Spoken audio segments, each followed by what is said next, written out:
যে সমস্ত দুচাকা এবং চার চাকা গাড়ি আপনারা আসছেন,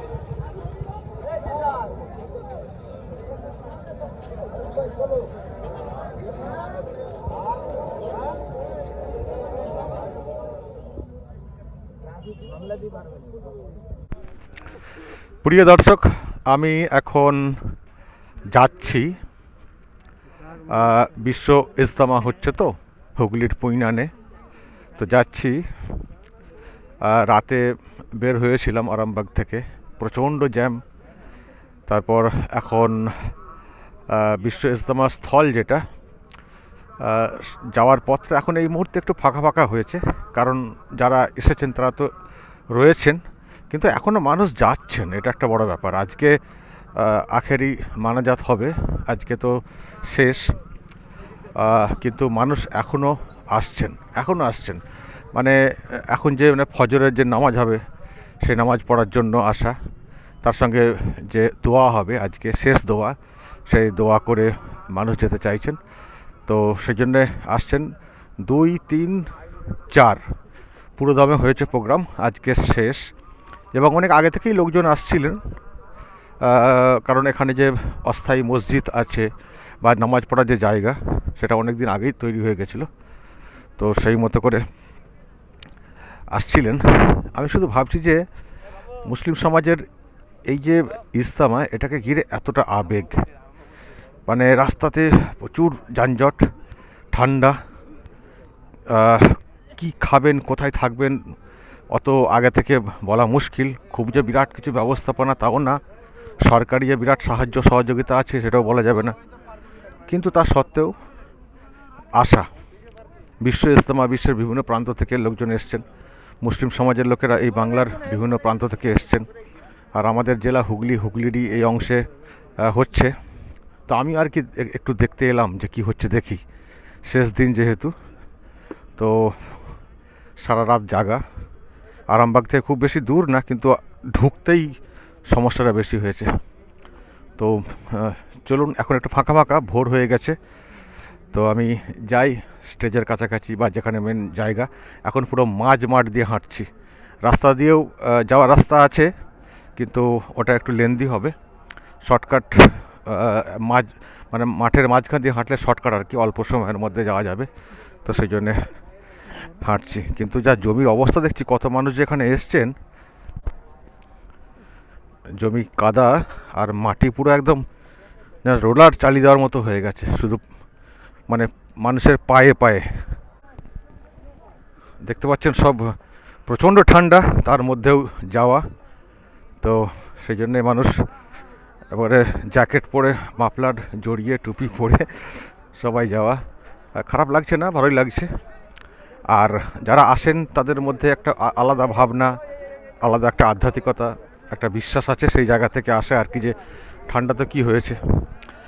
এমনিতেই এই যে বিশ্ব ইজতেমা অনেক দিন পরে হচ্ছে এই বাংলাতে, লাস্ট যেটা হয়েছে 1996। সুতরাং তারপরে এই মাপের বিশ্ব ইজতেমা এবার হচ্ছে। তো সেই জন্য আর কি, আবার কবে হবে না হবে সেই এতে মানুষ আসছেন। আবার দেখছি কিছু কিছু মানুষ ফিরেও যাচ্ছেন এরই মধ্যে, কারণ এখান থেকে বের হওয়াটা সমস্যার। সেই জন্য আগে ভাগে যদি একটু বের হওয়া যায়, তবে বেশিরভাগ মানুষ কিন্তু মানে শেষ মানাজাত বা দোয়া করে তারা যাবেন, সেজন্যে তারা থেকে যাচ্ছেন বা এখনও যাচ্ছেন মানুষ।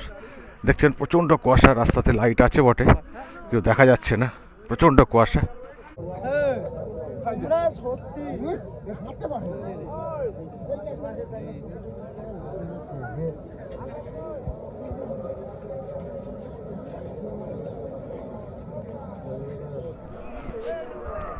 আস্তে আস্তে সকাল হয়ে যাচ্ছে, ফজরের নামাজ হয়ে গেছে, মানুষজন ফিরছেন, অনেকে দোয়া এখনও বাকি, যদিও দূরের যারা তারা হয়তো আগে থেকে বেরিয়ে যাচ্ছেন।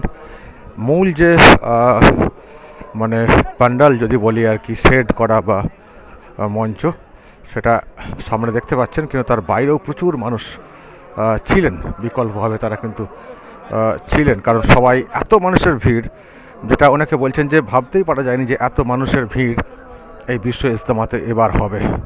অনেক দিন পরে যেহেতু এখানে হচ্ছে, অনেক মানুষের কাছে নতুন, তারা জানেনই না যে বিশ্ব ইজতেমা কী জিনিস।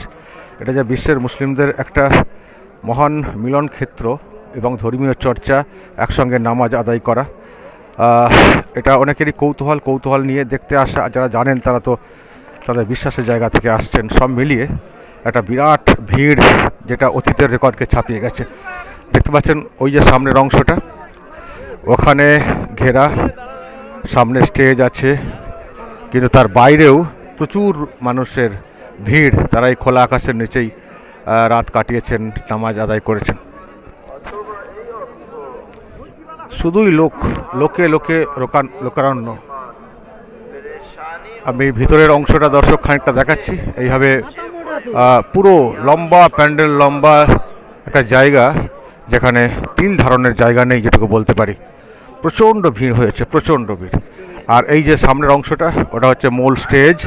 কাছাকাছি যাওয়ার চেষ্টা করছি।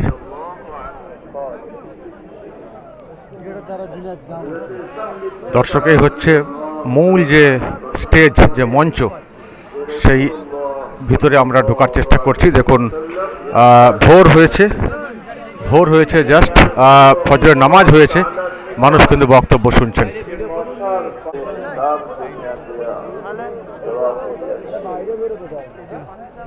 এই হচ্ছে মূল স্টেজ।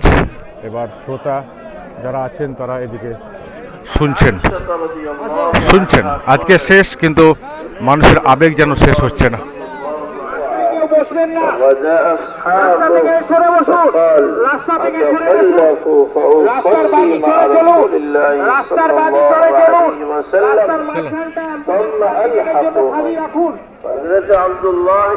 দর্শক, আমি তো অনেকটা সময় কাটালাম এখানে, দেখতে দেখতে অনেক সকাল হয়ে গেছে।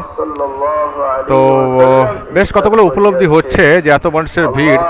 বিশ্ব ইজতেমা নিয়ে অনেক চর্চা, অনেক প্রচার হয়েছে, অনেক অপপ্রচার হয়েছে, কিন্তু সবটাই শান্তিপূর্ণভাবে এটা শেষ হচ্ছে। এটা একটা বড় বিষয়। অনেক আশঙ্কা ছিল যে হয়তো কিছু ঘটিয়ে দেওয়ার চেষ্টা হতে পারে, ঘটিয়ে দিয়ে তার একটা পলিটিক্যাল ফায়দা হয়তো কেউ বা কারা তোলার চেষ্টা করতে পারেন।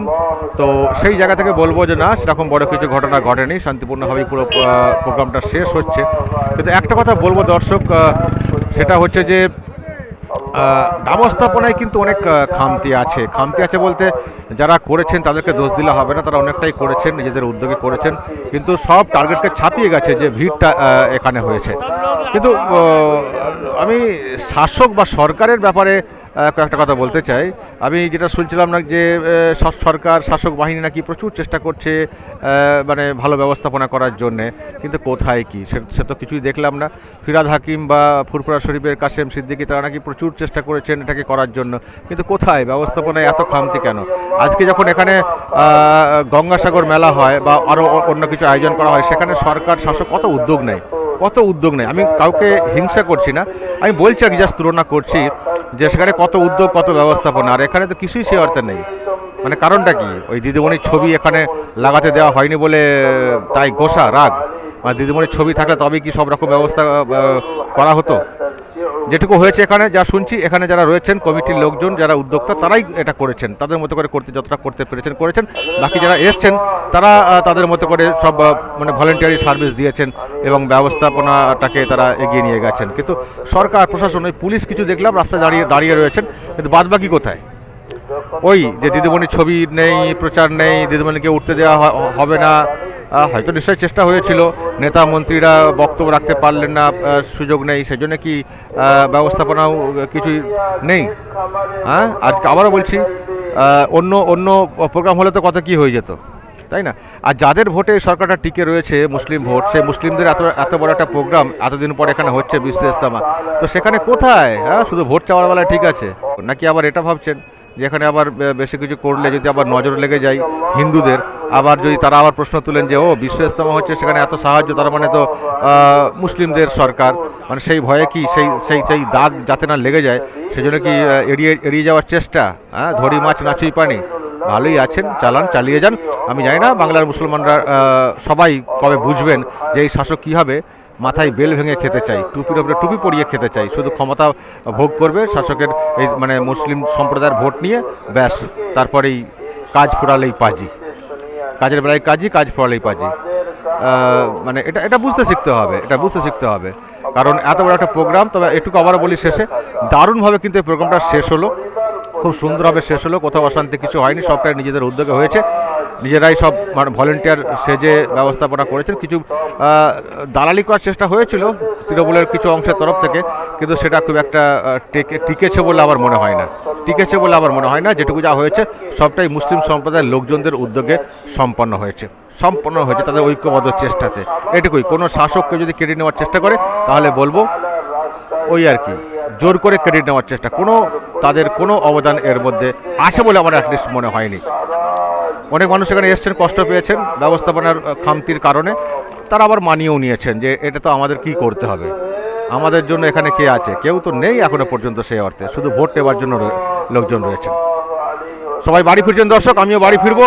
এবার যদি আপনাদের কিছু বলার থাকে অবশ্যই বলবেন, কমেন্ট বক্সে নজর রাখবেন আরামবাগ টিভিতে।